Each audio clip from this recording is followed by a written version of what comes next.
নমস্কার বন্ধুরা, আজকে আমি আপনাদেরকে এক বাটি সাবু দিয়ে 200টির বেশি মশলা পাঁপড় বাড়িতেই তৈরি করে দেখাবো। এটা বানানো যেমন সহজ, খেতেও দারুণ লাগে।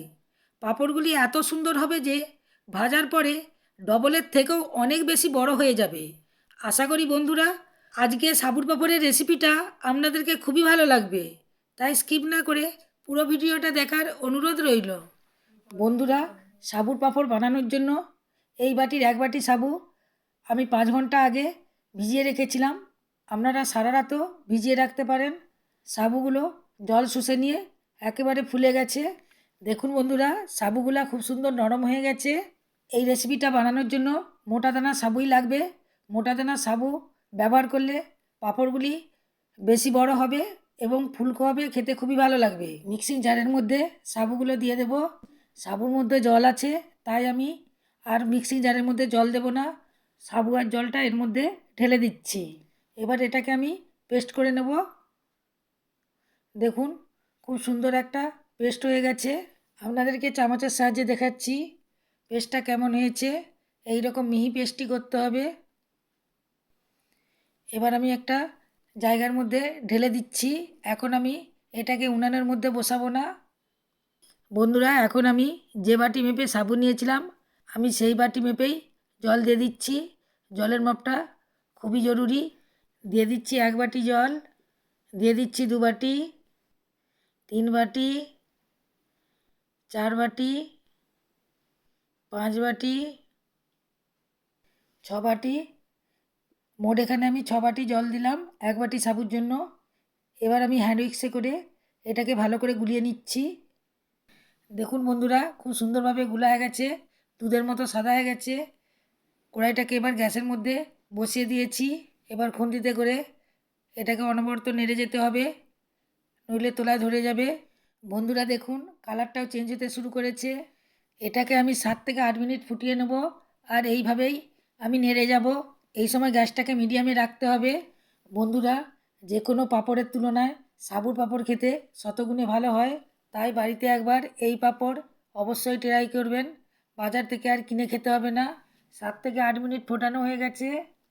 এর থেকে বেশি আর ফোটাবো না, পরে ঠান্ডা হলে এটা ঘন হয়ে যাবে। এই সময় আমি গ্যাসটাকে অফ করে দিচ্ছি। হালকা ঠান্ডা হওয়ার পর ফিরে এসেছি। এবার দিয়ে দিচ্ছি চিলি ফ্লেক্স, আর দিয়ে দিচ্ছি কালো জিরা, দিয়ে দিচ্ছি নুন।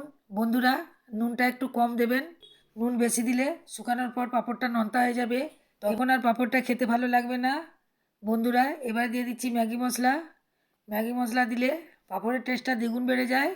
এইভাবে আপনারা যদি মশলা পাঁপড় তৈরি করেন, বাজার থেকে আর কিনে খেতে হবে না। পাঁপড়ের টেস্ট এতটাই হয় যে বারবার আপনারা বাড়িতে বানিয়েই খাবেন। সাবুটা এখনও গরম আছে, আমি একদম ঠান্ডা করে নেব। সাবুটা ঠান্ডা হওয়ার পর আমি রোদে চলে এসেছি। একটা পলিথিনের উপর সাবুটা দিয়ে দিচ্ছি। কিছু করারই দরকার নেই, হাতায় করে এইভাবে দিয়ে দিলেই পাঁপড়গুলো তৈরি হয়ে যাবে। দেখুন বন্ধুরা, তৈরি করা কতটাই সহজ।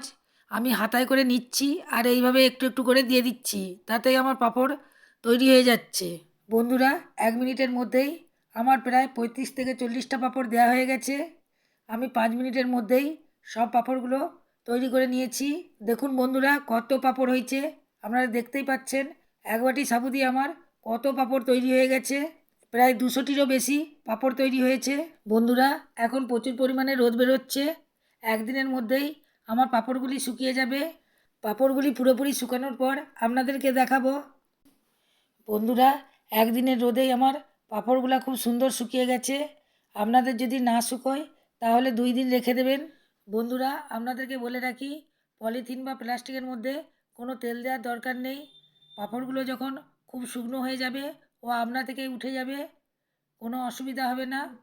দেখতেই পাচ্ছেন পাঁপড়গুলো আপনা থেকেই কত সুন্দর উঠে যাচ্ছে। দেখুন বন্ধুরা, কত পাঁপড় হয়েছে। 1 বাটি সাবু দিয়ে যে এতগুলো পাঁপড় তৈরি করা যায়, আপনারা না তৈরি করলে বিশ্বাসই করবেন না। দেখুন, পাঁপড়গুলো শুকিয়ে একবারে ছোট ছোট হয়ে গেছে। যখন আমি ভাজবো তখন আবার যেরকম দিয়েছিলাম তার থেকেও বড় হয়ে যাবে। এবার আমি পাঁপড়টা আপনাদেরকে ভেজে দেখাবো কেমন হয়েছে।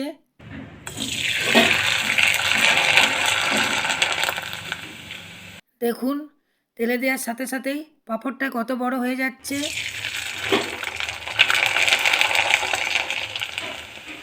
বন্ধুরা, তেলটাকে খুবই গরম করতে হবে, তবেই পাঁপড়গুলো ফুলবে।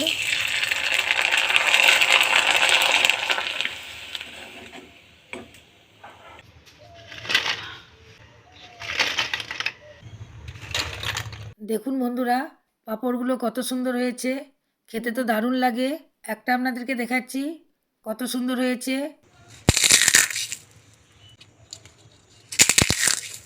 হালকা চাপ দিলেই মরমর করে ভেঙে যাচ্ছে।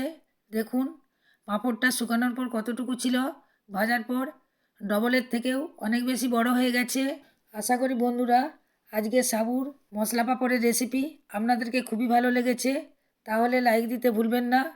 এই রকম নতুন নতুন রেসিপি পেতে আমার চ্যানেলকে অবশ্যই সাবস্ক্রাইব করবেন এবং বন্ধুদের মধ্যে প্রচুর প্রচুর শেয়ার করবেন।